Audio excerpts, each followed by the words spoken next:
And I want you to know that also I will not make age an issue of this campaign. I am not going to exploit for political purposes my opponent's youth and inexperience.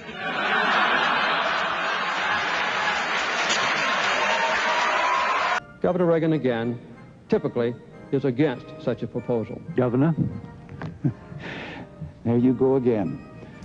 Admiral Stockdale, your opening statement, please, sir. Who am I? Why am I here?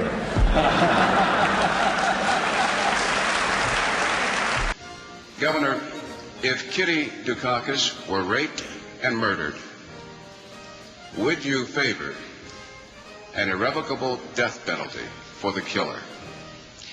No, I don't, Bernard, and I think you know that I've opposed the death penalty during all of my life. I don't see any evidence that it's a deterrent, and I think there are better and more effective ways to deal with violent crime. We have a question right here. Yes, how has the national debt personally affected each of your lives? I think the national debt affects everybody.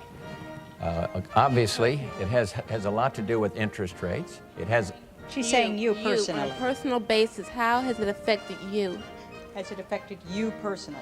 Well, I'm sure it has. I love my grandchildren. I want to think that. I have as much experience in the Congress as Jack Kennedy did when he sought the presidency. Senator, I served with Jack Kennedy. I knew Jack Kennedy.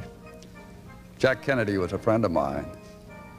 Senator, you're no Jack Kennedy.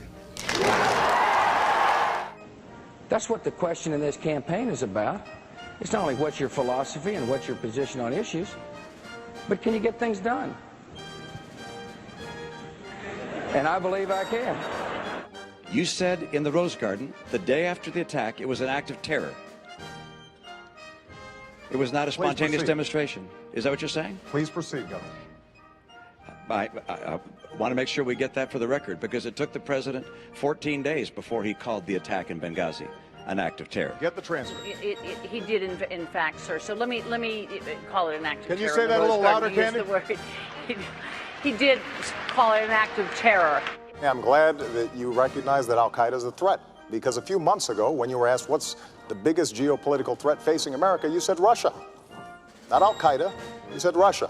And the 1980s are now calling to ask for their foreign policy back, because the Cold War's been over for 20 years.